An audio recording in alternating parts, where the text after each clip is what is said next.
And we are recording. Welcome, Awesome. everyone, to the SkatePunk podcast, the most wheelbite friendly podcast in the world. Today, I have a special guest here. It's actually two guests, FD Skate, both father and daughter from FD Skate. Hello and welcome, you two. Thank you. It's cool to be here. Yeah, it's really cool. Yeah, as you can see, both are here, or as you can hear, both are here. Um, how old are you? Both? I'm the dad. I'm 45 years old. And I'm Okay. 30. Yeah, and Leyah, and Leyah, she's 13 years old. So we're 45 and 13. So that adds up to 58 together. Okay. I mean, Tony Hawk is close to that. Yeah. So we like Tony Hawk together. Yeah. How long have you been skating? Like, did you start together or did you start individually? Well, I skated briefly when I was like 13, 14, maybe for a year. Then I got a moped, and that was the end of my skating for a very long time. And I got back on the board when I was like 38 years old. And it was actually Leyah who got up on the board first. She borrowed a skateboard from a neighbor kid, and I thought to myself, hey, I used to do that a very long time ago. So, I mean, she borrowed the board first, and then I asked to borrow the board, and I think I did like an ollie, and I had a skateboard somewhere, like in pieces in storage. Mhm. So I think that very same day, I went on a treasure hunt and tried to find all those skate parts, and the skateboard was like in molecules, bearings there and wheels there. So, but I think we put together a skateboard, and we actually started skating together. I mean, I had the ollie, but not much else. Uh-huh.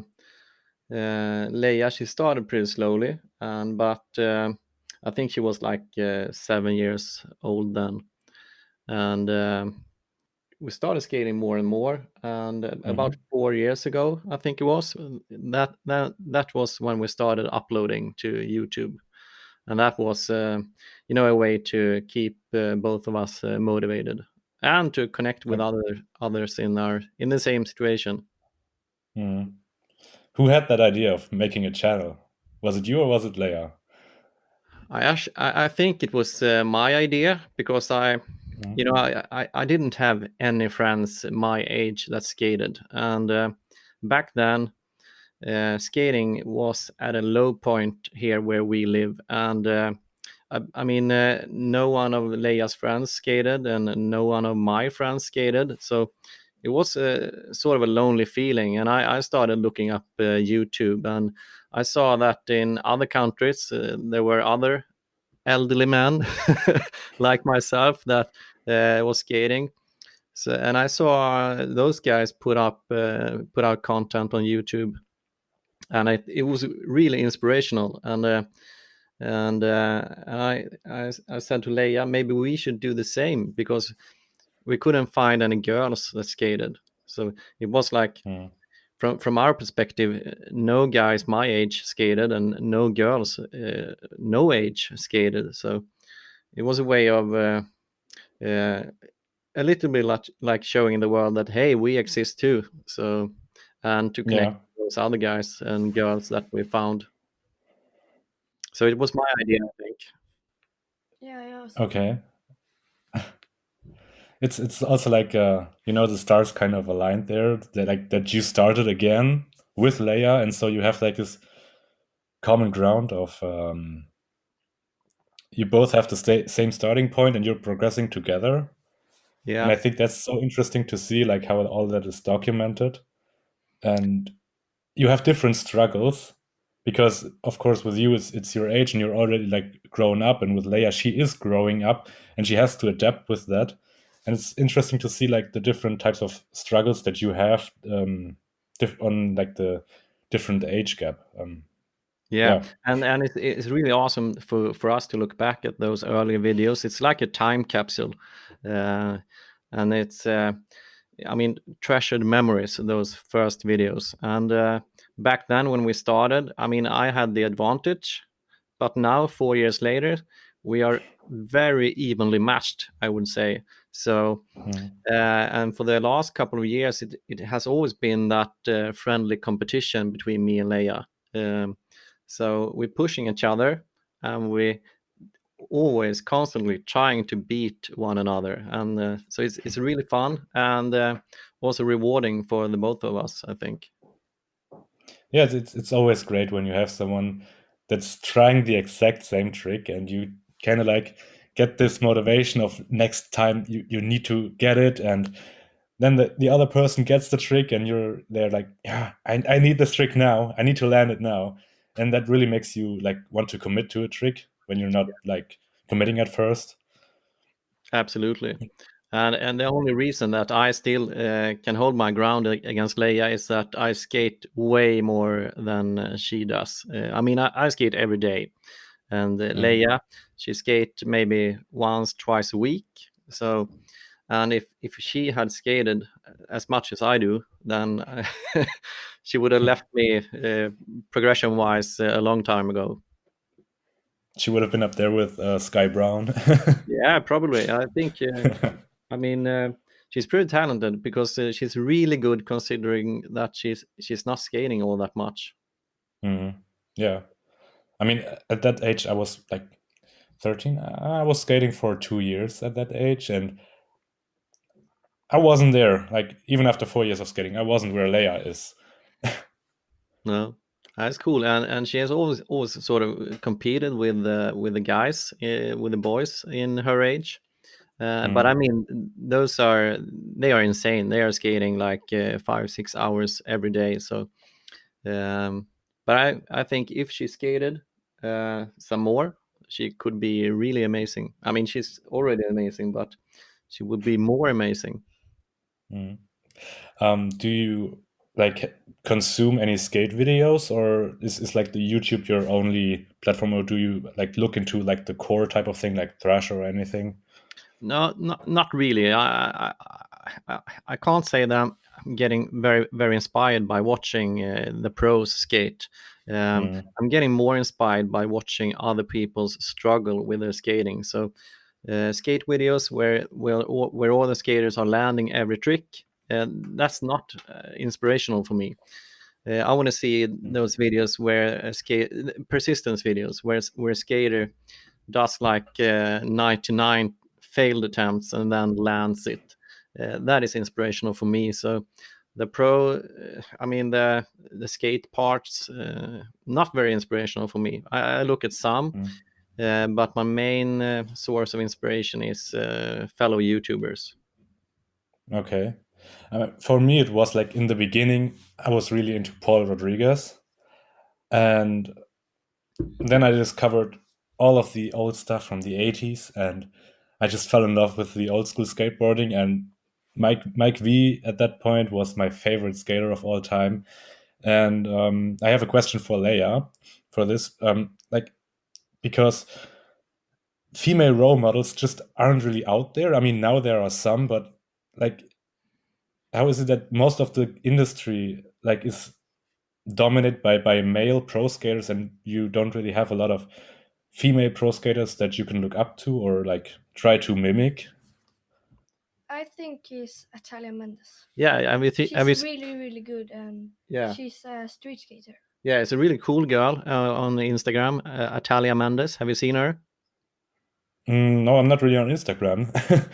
I think she has probably a presence besides Instagram, but Okay. we have seen her on Instagram, and I think Insta nowadays, besides YouTube's, they're the places where you find other people's that you didn't know about to get inspired by. And on Instagram, you have a lot of awesome girl street skaters. So, but Atalia Mendes is definitely one of them. I'm getting inspired by her as well. She has a mean kickflip. Yeah, that I didn't really think about. Like Instagram, of course, Instagram and YouTube is now like the main platforms for like getting your inspiration or motivation or looking up to people.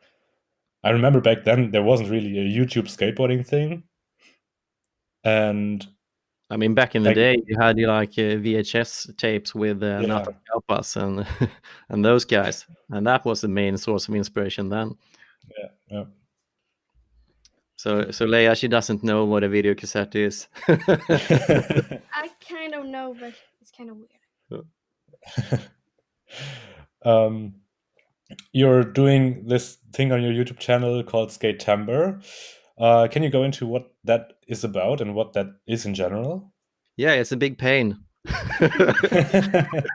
No, I don't know who started it. I think it was Mike from Progress Skateboarding. I don't know if anyone did it before him, but the whole idea is to skate every day, to film yourself every day, and to upload videos on YouTube every day during the month of Skatember or the month of September. As I'm so used to saying Skatember, so I'm starting to call September Skatember instead. But so for every day, you're skating, you're editing, you're uploading a new video.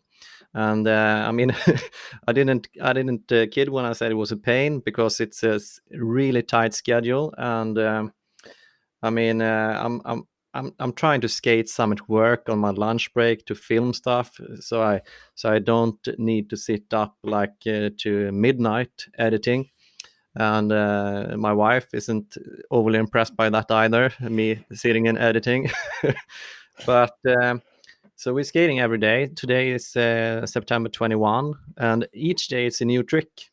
And it was Mike that decided the trick list. And uh, one day it's a flat ground trick, and the next it's a transition trick. So today it was a kickflip actually. So, and tomorrow it's Smith in transition. And it's a really great way to.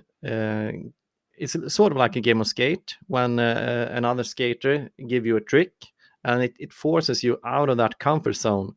It forces you to try those tricks that you may not know, or tricks like that you perhaps have neglected. And for me, it was like that with the pop shove it that we did a couple of days ago. I mean, Yeah. both me and Leyah, we can land pop shovits, but when was the last time you practiced pop shovits and try to make them better? So that's the awesome thing about Skatember. It makes you go back to those tricks that you take for granted and maybe not practice enough. Yeah, and sometimes you learn a trick and then you're like, okay, I got that off the list, and then you never go back to it because it just never felt right to do. Yeah. And with a list like that, you go back to that and really give that another shot, and maybe discover a trick that didn't feel good at first, but now it does feel good, so you're doing it more often. Yeah, I think Leyah has something she wants to say here. Oh, yeah. So Leyah says it's about challenging yourself and during Skatember. Okay, yeah. I mean, it totally makes sense, and also, I don't think that's the only challenge that you come across, especially like I can just imagine how stressful it can be to skate every day, edit every day, and publish every day. That that really gets to you, right?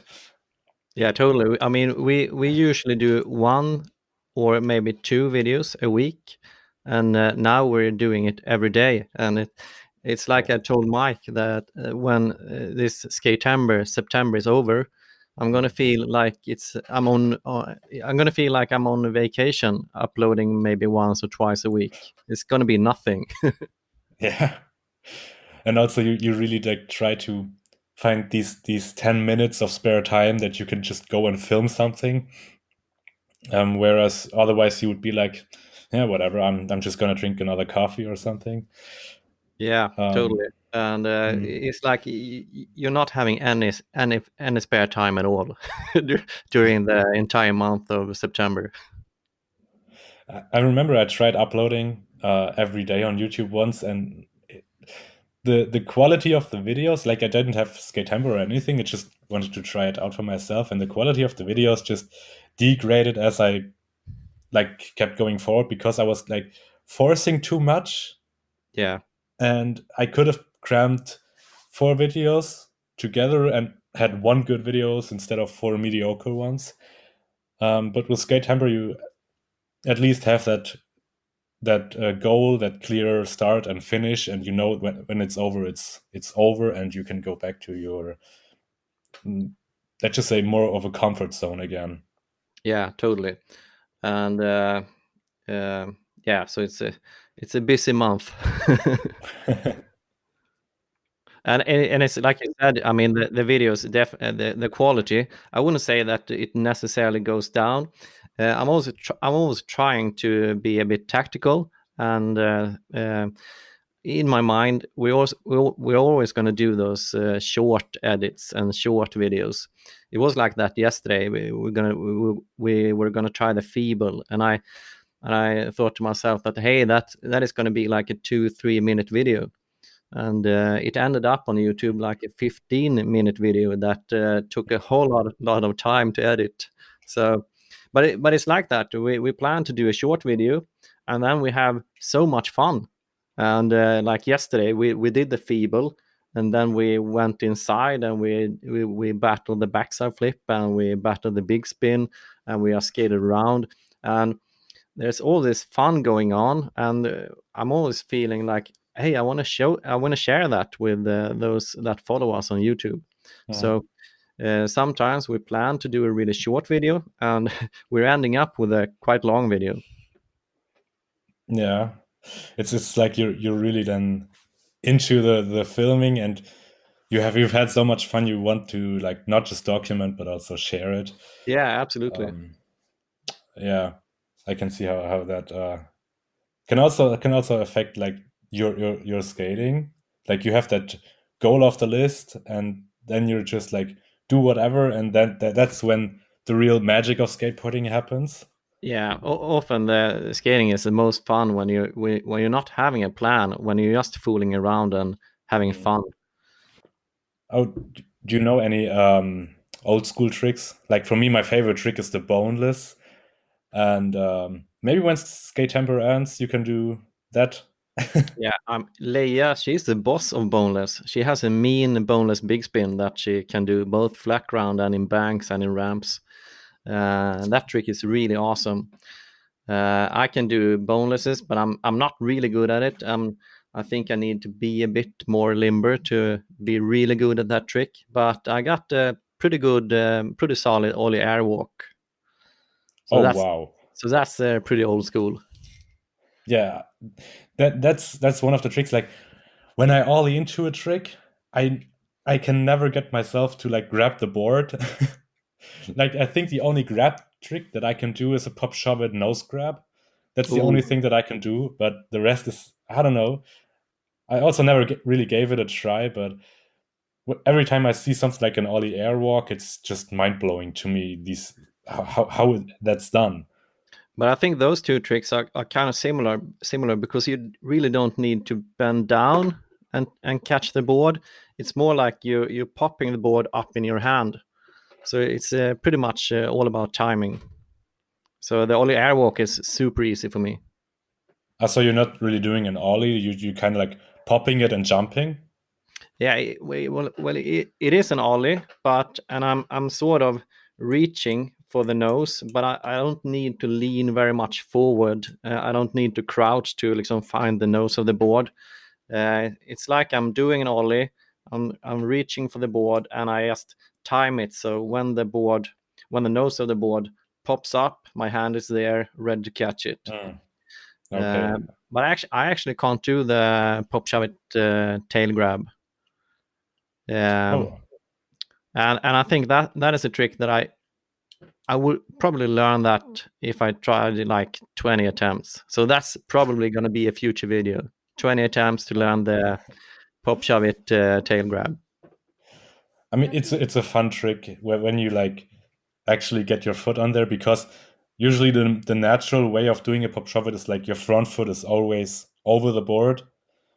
But with this, you kind of have to get away with that idea and have kind of like you know how on pop shove it's your front foot is always like guiding the board and it's making sure the board stays there.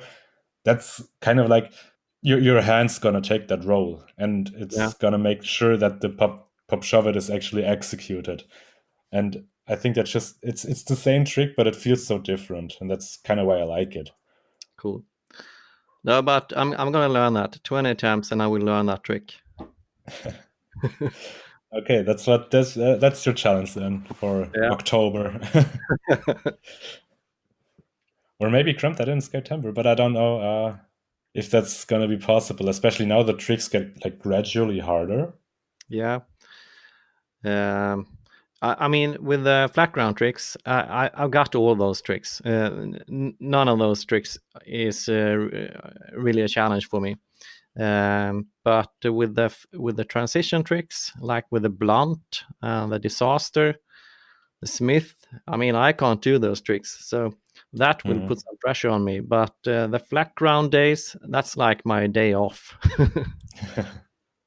Then you often That's the do chill session. the shove. So Leyah says that she doesn't have the tray shove, but she has Oh. the other tricks. Jag har en fake. Inte vanligt. She got it fakey, but not rolling forward. Okay, yeah. Does Leia have a normal size board or like one of these smaller wheelbase ones? No, both me and Leyah, we're skating the same size deck. No, we don't. No, we don't. I got a 7. Yeah, Leyah, she's got a 87. 7.87 7.87 Okay. inch deck, and I got an 8 inch. So I used to skate an 8.125, but now I'm skating an 8 inch. So it's a very small difference between our boards. Yeah, mine is Mhm. 8. So we have almost the same setup. We both are skating the Thunder Titaniums, and so it's almost like we can borrow each other's boards. But Leyah, she doesn't weigh as much as me, and so her bushings are really soft. So I really can't skate her setup, but she can skate mine. Okay, do you prefer like really have looser bushings or do you tighten them up more?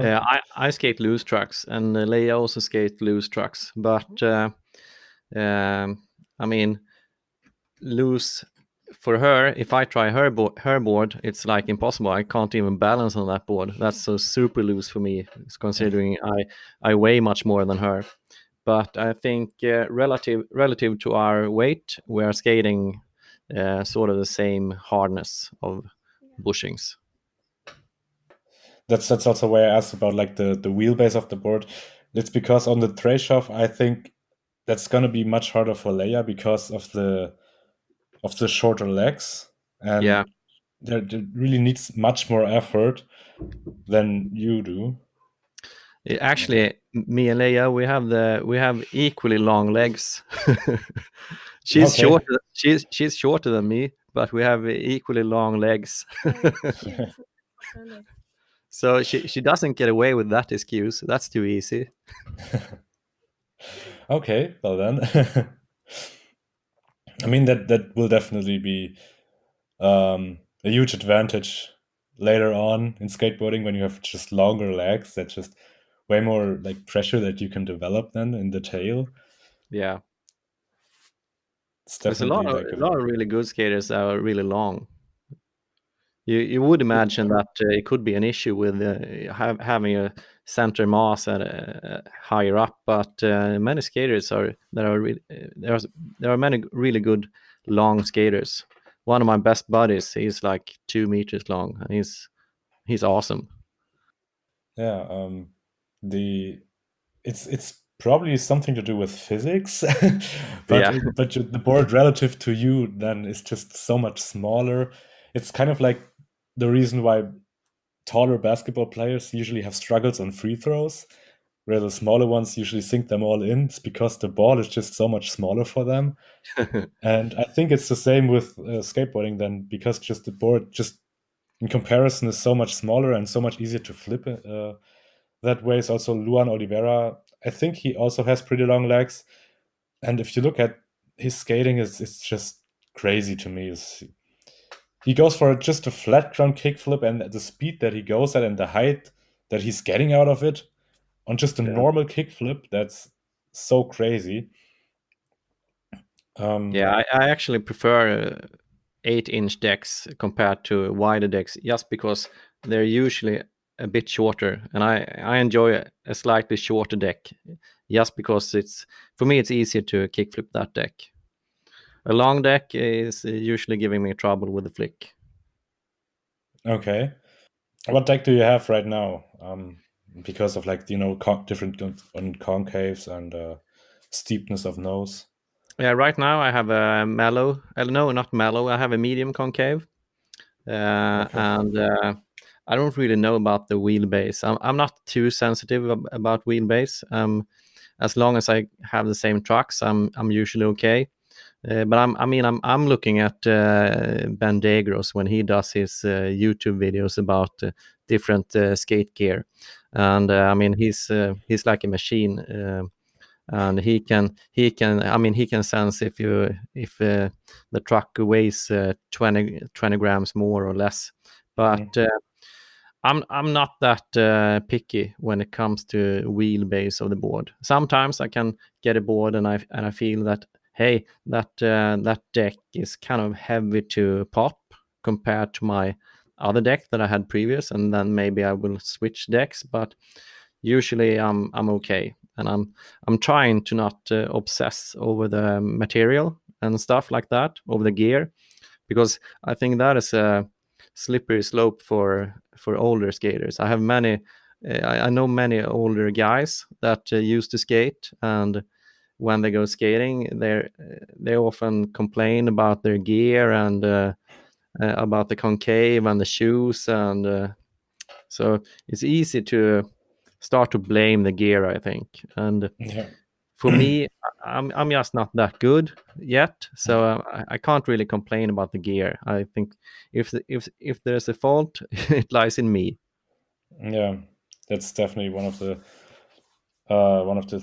things that I also think skateboarding is heading that way, where the boards are just getting symmetrical. Like popsicle shaped boards are getting symmetrical. Like with Neen Williams, for example, he has a double nose board, and Yeah, it's symmetrical, like front to back, and yet he doesn't have to think about, oh wait, is that my nose up there? It's because it's the same, and the trucks are also the same.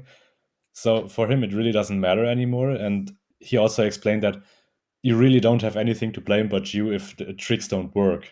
yeah. I mean, compared to how decks used to look back in the 80s when I skated briefly, I mean, it's really hard to distinguish the nose from the tail, and especially if you have a new setup. I mean, you can always have different colored bolts and stuff, but sometimes I sort of wish that it was easier to see what is the nose and tail of the deck. But often you feel it as long as you're standing on the board. Yeah, that's why I love grip tape art and just do weird Yeah, stuff with the grip tape. It's not just because it helps you with the distinguishing nose and tail, but also, I love good board graphics, but they usually get ruined. But a good deck, like grip tape graphic, that's just so much more valuable for me because you look at it all the time. That's how you see your board all the time. And yeah, to me, that's why grip tape art is just so important. And I don't know why so many people don't have that much of an emphasis on it.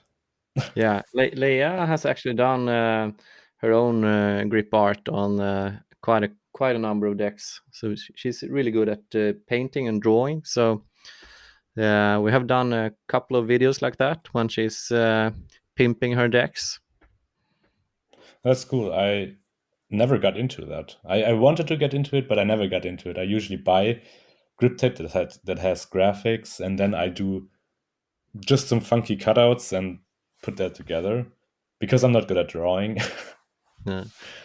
Well, it would be cool if I mean you you can do this, but I don't know where to do it locally. If you could like send in your digital art and get it on a sheet of grip tape like you do with photographs. I mean, you can get your photograph on a birthday cake, so it would be cool to have that service somewhere around with grip tape, where you can go online and like design your Yeah, own grip tape. that would be cool. I actually looked up like grip tape for like reselling it, But Yeah. that was just like an idea I had, because I just wanted to know where you can do that, and it's really hard to find stuff. It's I can not imagine. that easy. And eventually I stumbled across a company that makes all sorts of like different grip tapes, but also skateboarding grip tape. But they usually do have like grip tape for stairs and stuff like that, so you Okay. don't slide out of it. But I don't think they would do graphics because they ship them in like all these big rolls of grip tape. Yeah. It was kind of hard to find something. Shoe killers. Yeah, that as well. But that's kind of like the character of skateboarding. Yeah, but I have sort of I've been playing around with a DKL grip tape just recently this summer. Have you tried that? I know what it is, but I haven't tried it. But the only thing comparable I have tried was snow skating, and they also have this kind of like weird grip tape. Yeah. Yeah. I'm actually on my second sheet of non-abrasive grip tape, and I tried one sheet just the previous year, and I sort of didn't like it, but I didn't skate it that much. But this summer I started this kickflip challenge with myself, where I'm practicing and filming kickflips every day, and that shit that killed too many of my shoes. So I thought to myself, hey, this isn't going to work. So I ordered another sheet of grip tape, non-abrasive grip tape, and I started skating it more, and I really become to like that grip tape because it doesn't feel any different when I'm skating. I I thought that I would like slip out and it would be slippery, but I'm actually getting more grip with that grip tape than regular sandpaper. And I can skate my shoes for several months and they look still minty fresh. It's awesome. And I never rip the laces. Oh. I don't usually rip laces. I don't know why, but I it do just that. doesn't happen to me. I do that. I can rip my laces in one day, easy. Yeah.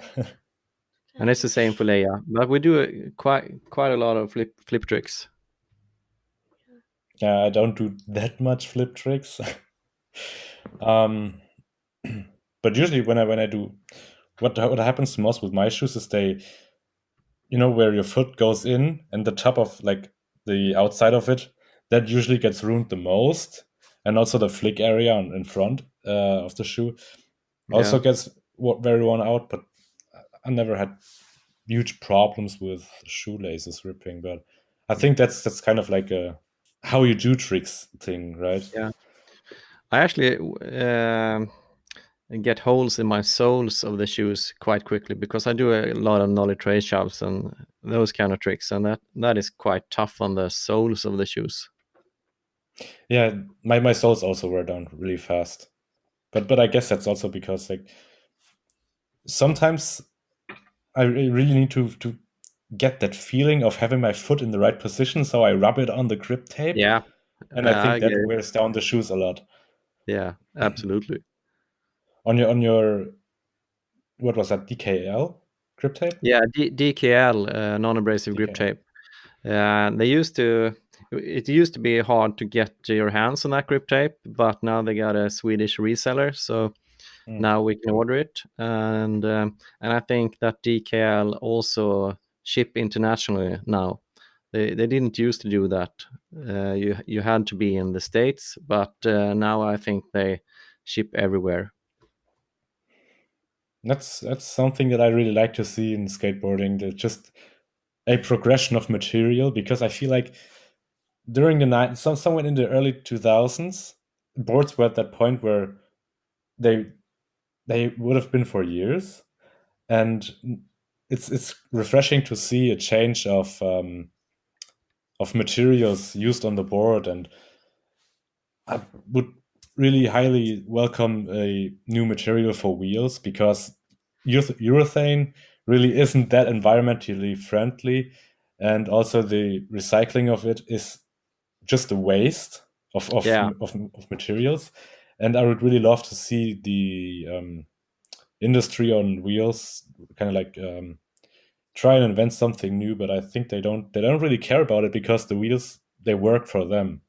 Yeah, and I mean urethane, as you say, it's not good for the environment, but performance-wise, it's sort of a magical material for skating. I mean, Yeah. when the urethane wheel first arrived, I mean, the skaters they thought it was magical, but it's not good for the environment, and definitely not. It's not easy to recycle it.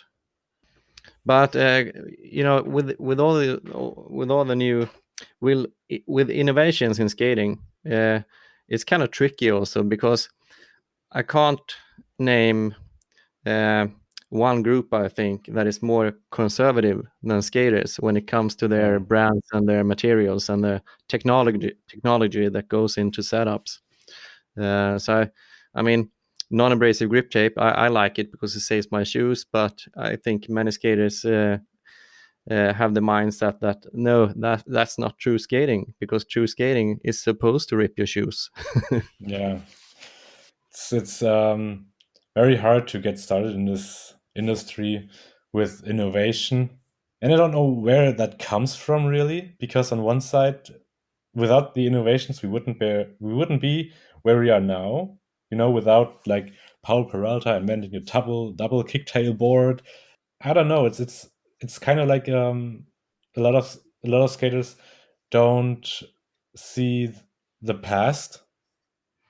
Yeah. They just see like more the recent past, and it all looked the same. But Um, it's the same with tricks. I mean, if you look at the Battle of the Barracks, I mean, uh, how many tricks nowadays aren't allowed to do? They're yeah, not approved, considered dirty tricks. You can't do no complies, can't do grabs. I mean, skating has become almost standardized, and I think that shows in the tricks and that shows in the gear. And it's sort of strange because skating by its nature is this rebellious thing, this creative thing that pushes the boundaries, but mm, still uh, can have that conservative vibe to it. It's really weird, sort of a paradox. definitely. The I think the only reason why something like the Power Peralta power ply and the almost double impact became a thing is because you couldn't really see it on the board. Yeah, Um, but if you had a board with a totally different material now, I don't think a lot of people would jump on that because it would just look different on like the first time you see it, it will look different compared to the double impact. yeah, and I got a good example of that. I tried the. Have you heard of the Avenue suspension trucks? Yeah. Yeah, so I tried those for a while and skated them, and I didn't actually experience any difference in my skating. It was sort of a smoother ride when you skated on rough pavement, but other than that, it felt like your average trucks. But uh, many skaters refused to even try them, Mhm. and the reason was it wasn't that they felt weird; it was because they looked weird. Yeah. So What was the selling point of these trucks? I don't remember that. I I just think the know how they selling looked. point was smoother grinds. I think because the idea was that the suspension would take care of some of the vibrations which would allow Mm. you to grind longer and more stable. Uh, and it they also had this selling point of you getting a little additional pop from the suspension. But I don't think maybe, but. For me, they just felt like regular trucks. When you first stood on them, they felt kind of weird. You you tried them and jumped on them, but after like 20 minutes, the effect was gone. At least for me. But those trucks were kind of heavy, so that was the main reason that I switched from them. Okay. I would have thought that they would be lighter because they looked like they had less material. Yeah, it's very little material, but I think that the material in the base plate with the suspension, that is some kind of factory steel. I think it's the same kind of steel that they have in like trucks and the suspension there. And I think that material, it doesn't look much, but it's really heavy. Okay. But not super heavy. I mean, they're like kind of the standard independent trucks, maybe just a little bit heavier. Okay, that's well. I love indies. I also really like the weight of them. I don't know. It just indies are my go-to truck, but I would be open for new things. But I don't go through that much of material in skating, so I'm not really in the market for new trucks every once in a while. I And actually also have a with setup. wheels. Yeah, I actually have a setup with independent trucks and another setup with Thunder trucks. So I skate both. Okay. Why do you have so many setups? Is there a different use for Well, them or? I have one setup at work. I have one setup in my locker at the skate park, at the indoor skate park, and I have one setup in the car. Oh, okay. Yeah, and Leyah says that I have additional setups in storage, and that's true. I mean, it's easy to become a hoarder with skating. Mhm. Yep. I just have two setups, and one I only really use. The other one is like just kind of like a filmer board, with like big soft wheels. Yeah, like a cruiser board. Yeah, kind of like that. But if you were to go on a spot with it, you could still get tricks in. Yeah. Yeah, and Leyah says that she is planning to put together such a setup, like with a regular street deck and slam on some riser pads and bigger wheels. Sort of cruiser wheels, longboard wheels on the regular setup. It does the job, and you can do pretty much anything with it. It just doesn't feel like your actual skating board, Now, it's gonna be hard to power slide. Oh yeah. That for once, and it's also very prone to wheel bites. Yeah, and that's an issue for us, I think, that because we are skating kind of loose trucks. So, yeah, Leyah's gonna probably experience that firsthand. But falling is a part of skateboarding, right? That's true. And you can always wax that part. Yeah. That's another thing, like skate wax. There is no. I feel like this is also something. Maybe there is a better material than wax for the stuff that we use it for, but we just haven't gotten on that yet. That's also something where I sometimes think about, like, what could there be that we can put on ledges to make them grind better, but without it being wax. Yeah, I've seen people use all kinds of materials like deodorant. Okay. I haven't seen it in myself, but I've seen people do that, like on YouTube. When I haven't tried it, but I think wax is a pretty good material because it doesn't damage anything, and you can scrape it off. Yeah. But usually when it's a little bit hotter, it's kind of like melting into it. Yeah. And it's gonna stay there for a while. So giving it that shiny look. Yeah, many years ago when I learned my slappy no slides on curbs, I think if we were to go back to that curb now, it would still have that, that melted wax on it.